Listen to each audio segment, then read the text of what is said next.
休熱期間，嘉義市的警察局甲朱家樹龍文化藝術基金會合作，用本土經典的翁仔戲的主角朱家樹龍來做主題，伫咧市警局舉辦親子電影院展覽，也有活動體驗。希望講會當加強囡仔甲家長伫咧網絡安全、防詐騙、反毒品，也有交通安全的觀念。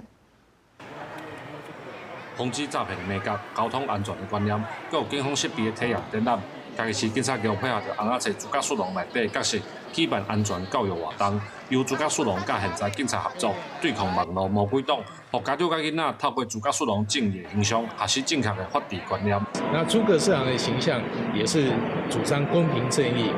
勇敢冒險，所以我覺得跟警察的工作形象，跟警察在社會上希望能夠給小朋友認識的形象是不謀而合的。嘉義市警察局表示，詐騙、毒品還有網絡對囡仔甲青少年造成的影響，需要社會甲父母的重視。市警局邀請朱家樹龍文化藝術基金會，要透過電影放送、展覽活動，讓民眾會當用好耍、佮多元的方式，增加對社會安全教育的認辦。有寓教於樂，而且說真的，那電影毫不冷門，就是非常的。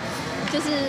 刺激，然後情節又很緊湊，對他們來講就是目不轉睛的一直看着。提供這樣一個活動，電影的觀賞以及闖關的活動，我們希望我們的小朋友能夠在寓教於樂之中成長。朱家樹龍文化藝術基金會表示，為了豐富警方在兒少保護甲犯罪預防的宣導教材，伊馬上嘉義市警察局一套朱家樹龍的動畫電影，希望借着朱家樹龍這個本土文化的角色，讓警情的宣導會當更較多元、更較瓦及民眾。記者林慧婷，嘉義報道。